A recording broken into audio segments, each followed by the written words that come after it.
चलो धरती पर और रहो आसमान में। तो भाई चलते तो धरती पर ही हैं और रहते भी धरती पर हैं। आसमान में तो कोई नहीं रहता, लेकिन हमें ये बताया जा रहा है कि भाई रहना हमें आसमान में है और चलना हमें धरती पे है।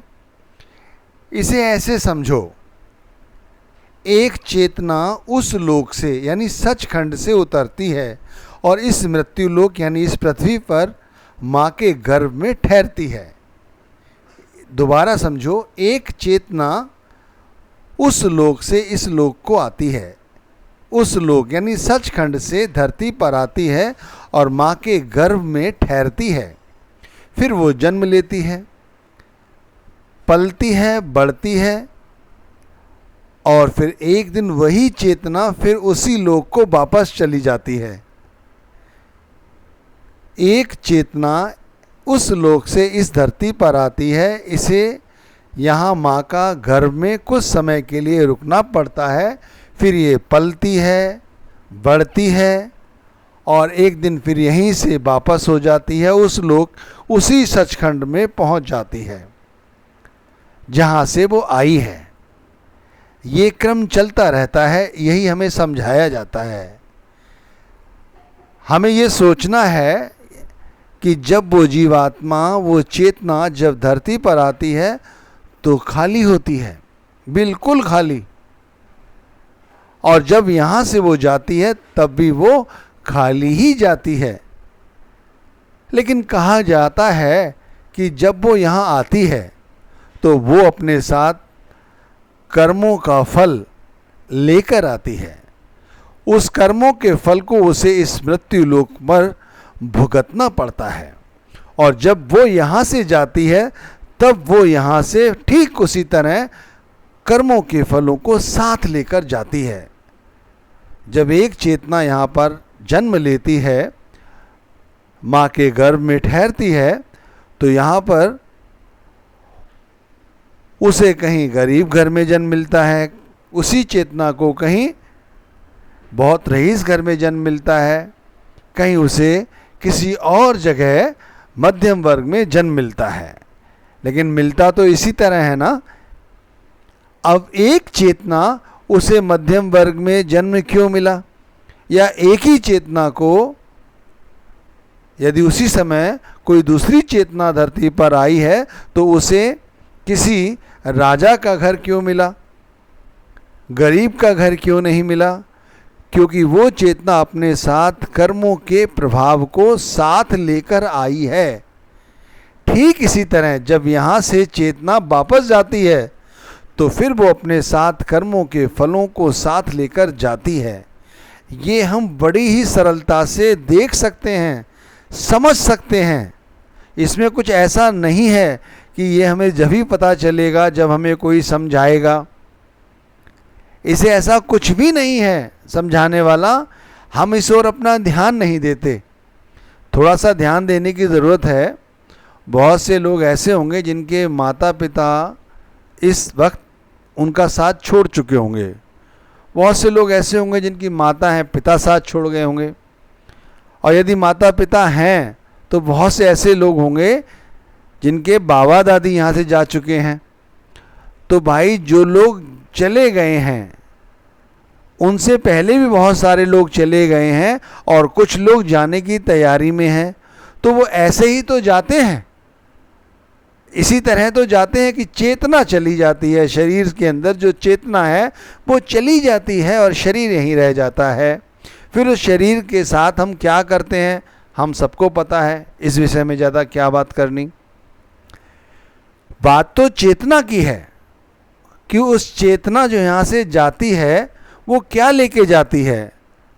भाई वो यहाँ से वही सब कुछ लेके जाती है जो वहाँ से लेकर उतरती है। जब हमारा कोई प्यारा हमसे जुदा होता है तो हम उसे क्या करते हैं, उसको विदा करने जाते हैं। विदा करने जाते हैं और कहते हैं कि जाओ अच्छा, फिर अपना काम करके सही सलामत लौट के आ जाना। बहुत से लोग घर के दरवाजे तक आते हैं, कुछ गली के नुक्कड़ तक आते हैं, कुछ रेलवे स्टेशन तक आते हैं। आते हैं नहीं आते हैं, जैसा जैसा प्यार होता है सभी लोग उनको छोड़ने के लिए इस तरह आते हैं। ठीक इसी तरह जब वो चेतना यहाँ पर आई पृथ्वी पर आई, तो उसे भी छोड़ने के लिए कहते हैं सचखंड में जो हमारे हितैषी हैं, कौन है हितैषी भाई? एक रूपरेखा वहाँ भी हमारी अपनी है, जहाँ हमारी देख रेख की गई है, हमें वहाँ से विदा किया गया है कि जाओ और जाके अब जो तुम्हारे साथ हमने कर्मों के प्रभाव या फल जो तुम्हारे साथ तुम साथ लेके जा रहे हो उनका भुगतान करके सही सलामत वापस आ जाना, यही तो होता है। और फिर जब यहाँ से वापस जाते हैं तो फिर उनका उसी तरह ये देखा जाता है कि ये यहाँ से क्या लेकर वहाँ पहुँचे हैं। अब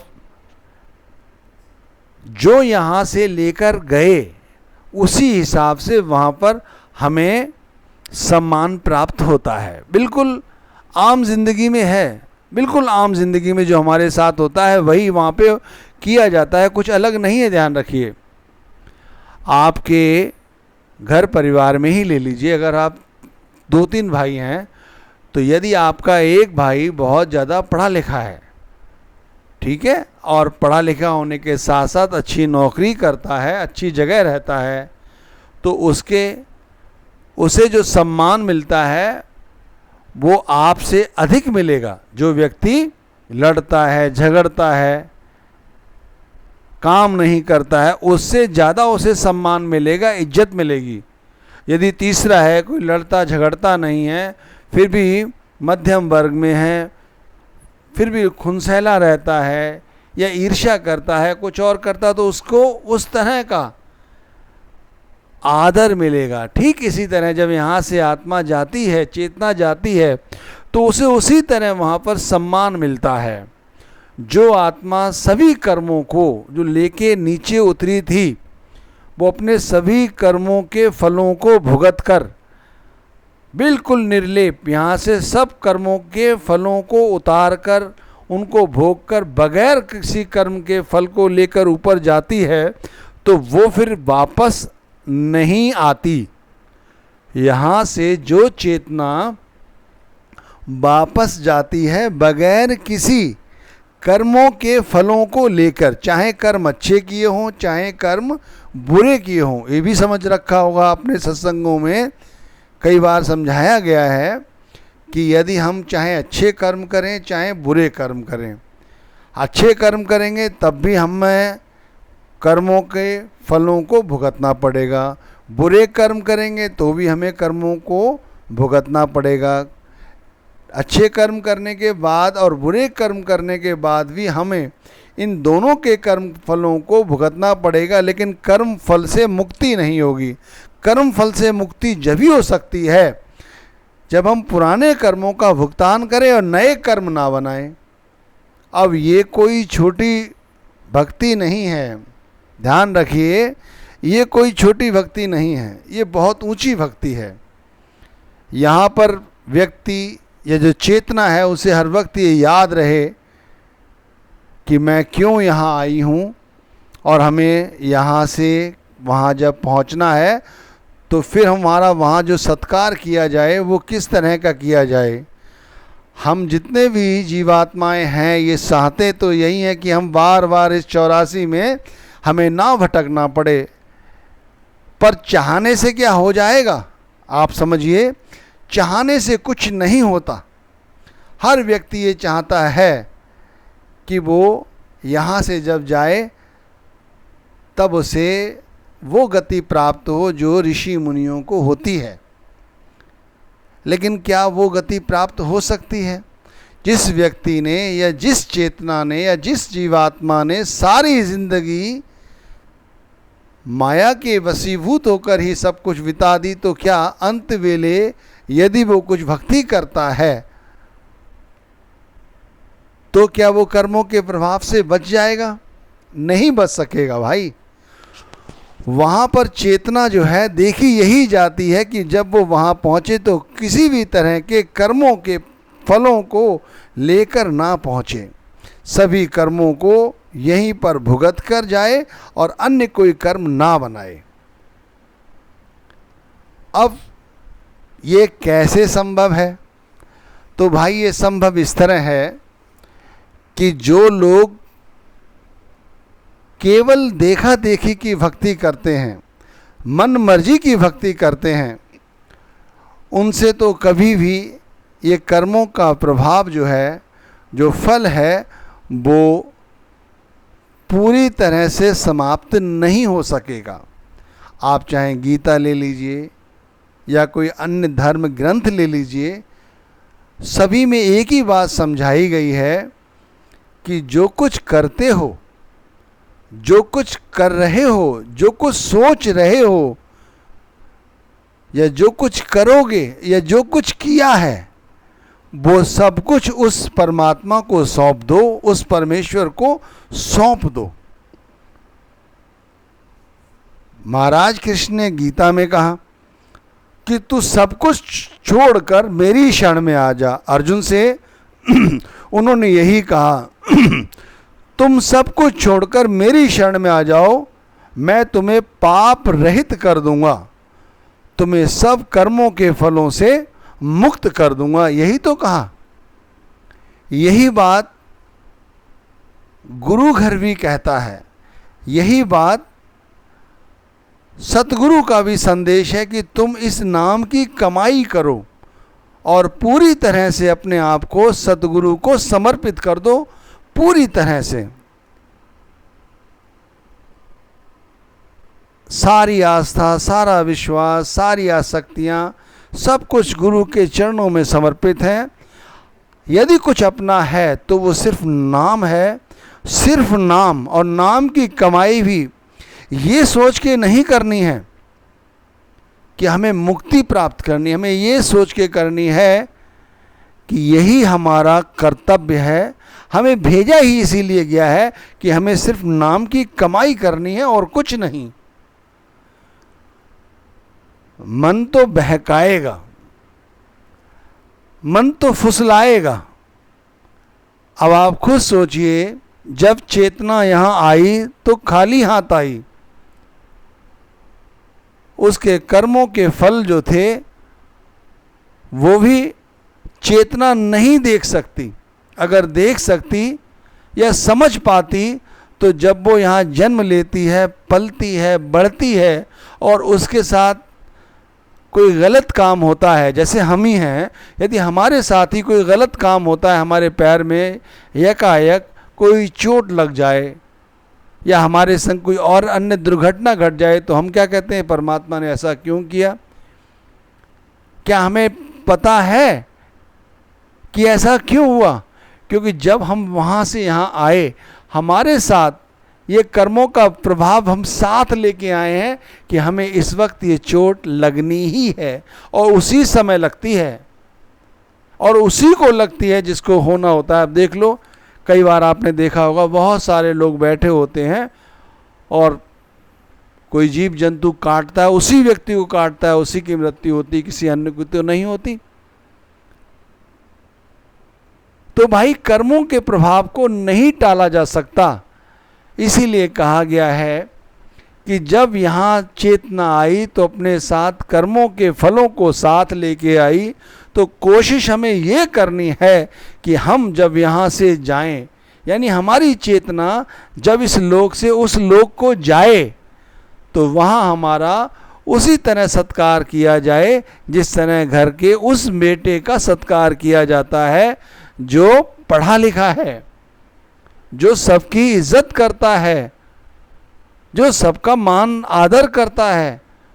उसी तरह हम जब वहाँ पहुँचें तो हमें कहा गया है कि हमें सचखंड में हमें प्रवेश मिले। सचखंड में कहते हैं वहाँ स्वर्ग है, वहाँ नरक है। कहते हैं कौन जानता है कि भैया स्वर्ग है, कहाँ नरक है।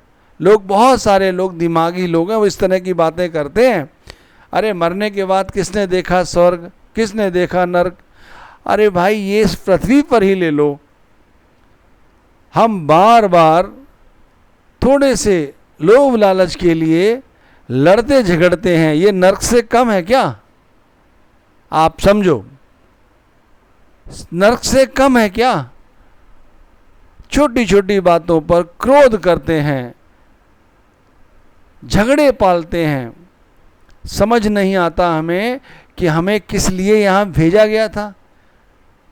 हम इतना सारा बोझा पहले ही लेके आए हैं और फिर यहाँ से वही बोझा लेके फिर वापस जाएंगे, तो भाई कैसे रहेगा?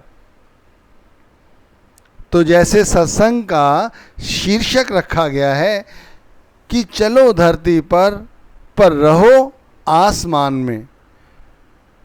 भाई ये सोच लो पक्के तौर पर कि मुझे यहीं पर चलना है, यहीं पे चलना है, इसी धरती पर चलना है, और चलना है गुरु नाम को साथ लेकर, गुरु को साथ लेकर, सतगुरु के दिए गए नाम को पूरी तरह से अंगीकार करते हुए हमें इसी धरती पर चलना है।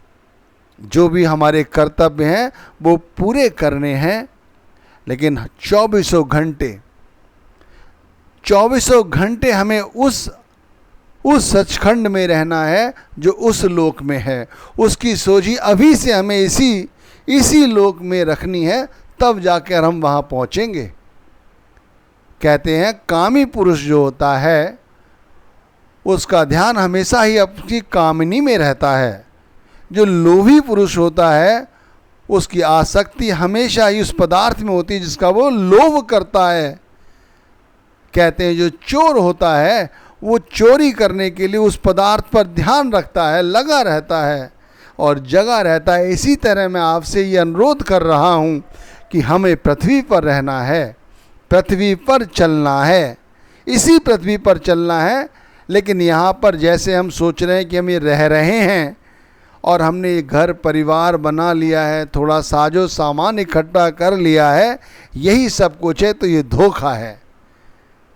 चलो यहाँ पर रहो, वहाँ पर हर वक्त सद्गुरु के भाने में रहना है, गुरु की मौज में रहना है, सब कुछ सद्गुरु को सौंप देना है, अपनी कुछ नहीं रखनी जब यहाँ से जाना है।